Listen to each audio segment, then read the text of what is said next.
황금전략 특집 첫 번째 날 도움 주실 분으로는요. MBN골드 박수원 매니저 모셔봤습니다. 안녕하십니까? 네, 안녕하십니까? 네, 일단 산타 랠리는 물 건너 간 것 같고요. 그렇죠. 산타를, 산타 할아버지가 좀 누우셨죠, 지금. 그러니까요. 예, 루드프도 안 보이고. 예, 선물도 못 받았어요, 저는. 선물도 못 받았는데. 슬프네요. 예, 슬퍼요. 예. 우리 시청자분들도 슬프시겠지만. 네.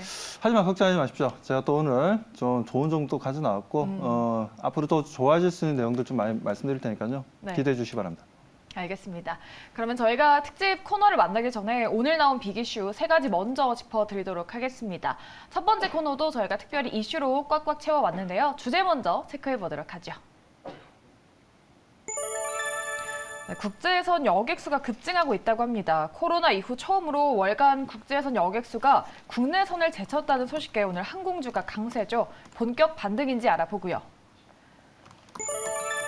요즘에 CES 2023 관련주 찾기가 분주합니다. 핵심 키워드가 메타버스라고 하는데요. 오늘 반응해주고 있는 관련주의 향방 체크해 보겠습니다. 네, 마지막으로 중국발 뉴스로 인해서 최근에 국내 기업들이 많이 수혜를 받아가는데요. 이번엔 임플란트 관련주 차례가 돌아오는 건지 저희가 알아보도록 하겠습니다.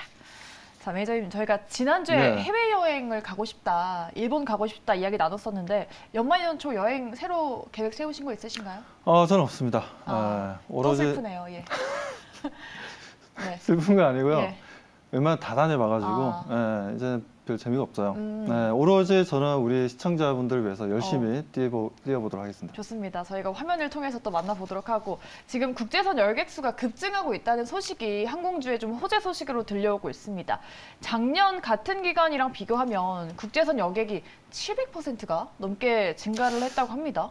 그렇죠. 네. 700%가 좀 넘게 지금 현재 지금 이제 여객수가 좀 늘어난 부분들인데, 자, 일단 지금 최근에 나왔던 내용들 보면, 일단 국제선 쪽에서는요, 약 308만 명 정도가 지금 현재 나왔고, 국내선 같은 경우에 285만 명입니다. 그 정도로 이제 국내선보다는 외국, 해외 노선이 지금 현재 확산되고 있는데, 이 부분들은 아무래도 지금 코로나에 대해서 방역을 푼 이제 일본 쪽에 이제 관광객이 좀 많이 늘어났다는 부분들, 이런 부분들을 통해서 주가 상승 흐름을 좀 보여줬다라고 좀 보여지고요. 그리고 중국 같은 경우에도 지금 이제 코로나 확진자 수가 늘어나고는 있지만 결국은 이제 위드 코로나로 가는 시점이지 않습니까?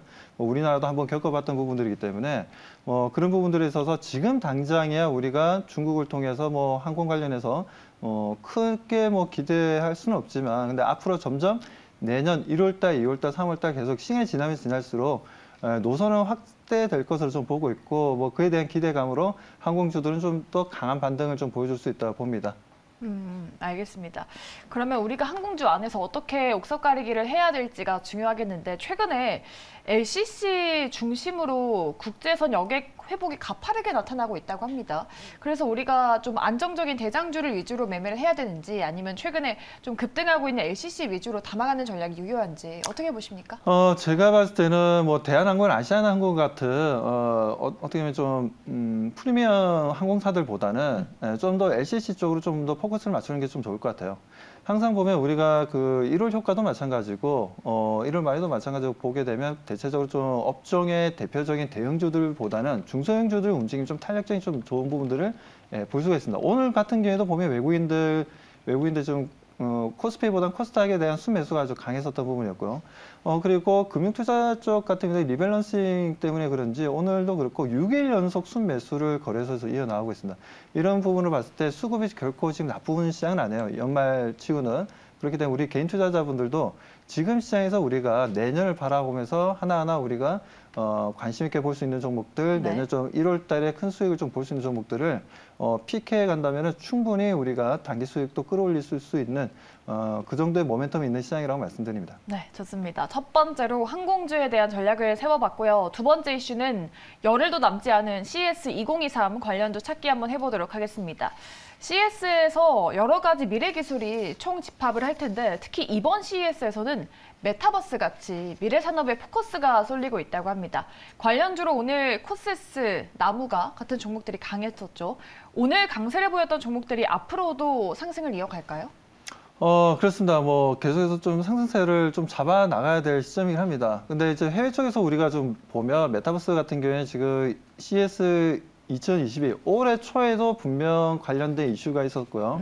이슈가 있었을 때 그래도 좀 단기 상승 흐름 좀 보여줬고, 그리고 지금 메타버스 관련해서는 지금 삼성전자가 또 남미 쪽에 또 메타버스 관련된 투자를 하겠다는 내용이 좀 나왔고, 여기에다가 지금 아쉬운 부분들은 최근 메타버스 관련주가 국내 관련 종목들도 마찬가지고 해외 관련 종목들도 마찬가지고 좀 약합니다.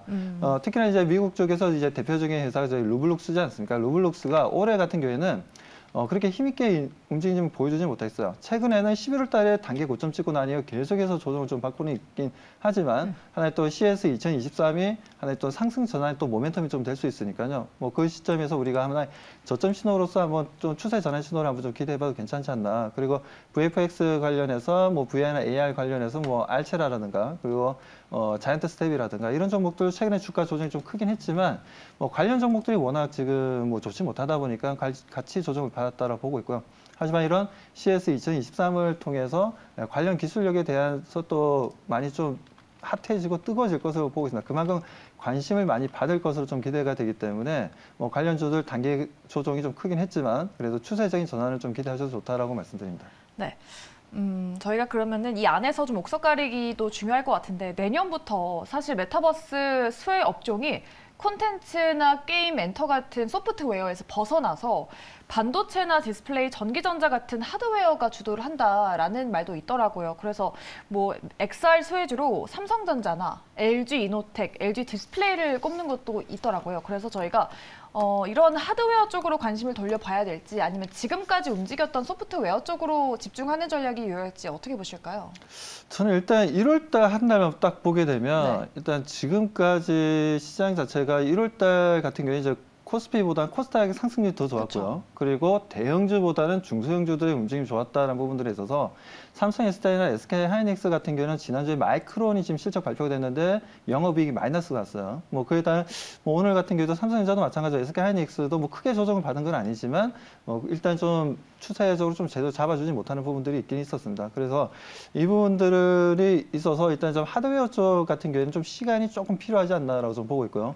오히려 우리가 소프트웨어 쪽 이제 VFX 쪽이라든가 아니면 말씀드린 대로 AR, VR, 가상현실, 뭐 증강현실 쪽으로 관련 수혜주들을 오히려 좀 보는 게 단기적으로 수익을 좀 더 끌어올리는데 답은 1%가 되었든 2%가 되었든 좀 더 많은 수익을 좀 가져갈 수 있다라고 좀 판단하고 있습니다. 네, 알겠습니다. 메타버스 시장 안에서 관련주 전망까지 저희가 짚어드렸습니다. 이제 마지막으로는 오랜만에 임플란트 관련한 소식을 보도록 할게요. 중국의 VBP 정책이 고시가 되고 나서 임플란트 관련주가 강세를 보였습니다.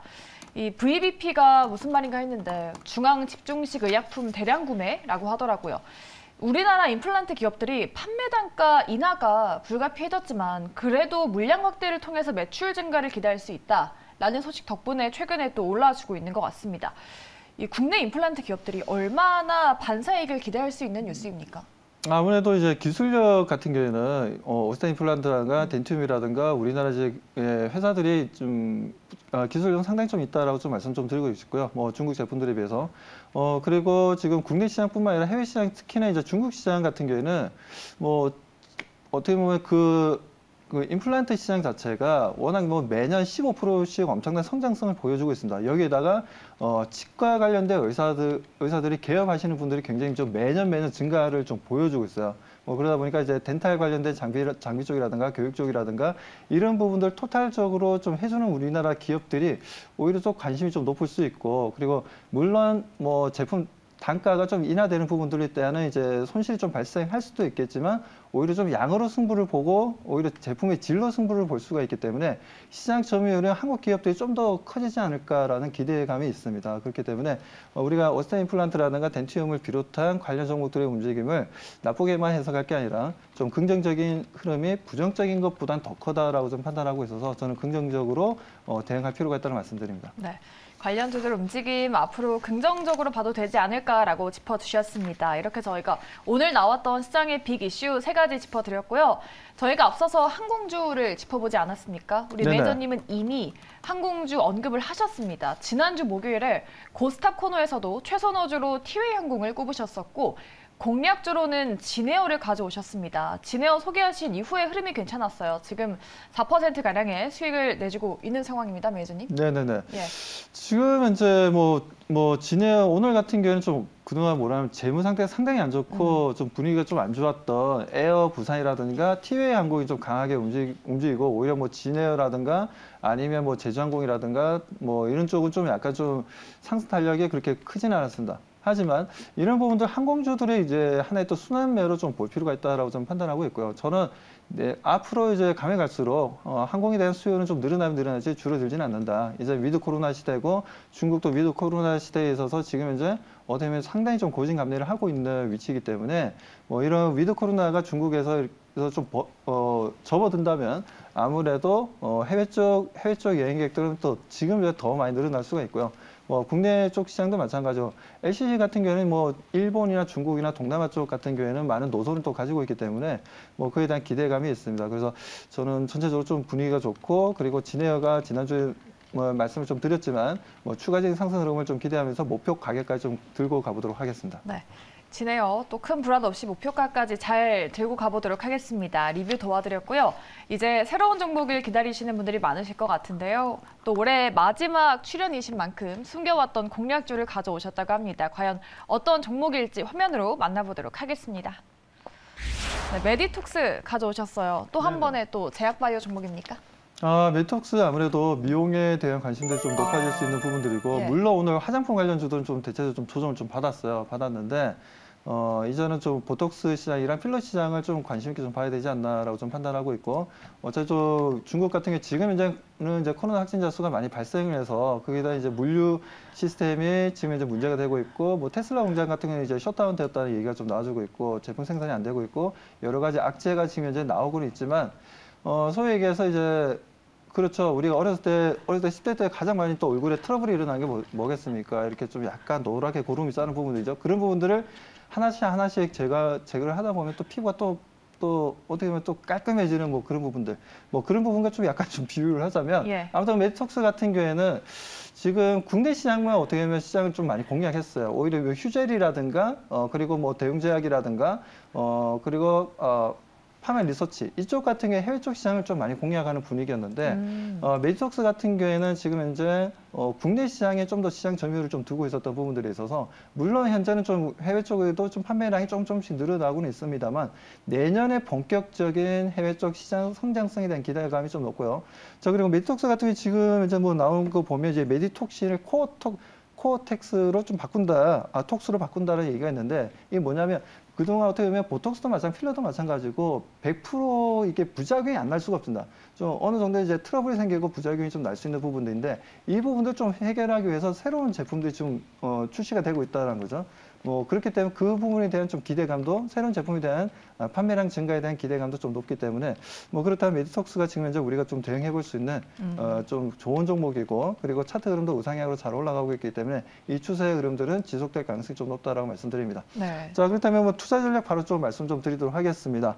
자 투자 전략은 목표가는 일단 좀 15만 원 좀 제시해드리고 하고요. 단기적으로 15만 원 좀 제시해드리고 자 그리고 매수가는 오늘 뭐 14만 4천 원에 마감이 되긴 했지만 13만에서 13만 3천 원 좀 대응을 해보도록 하고요.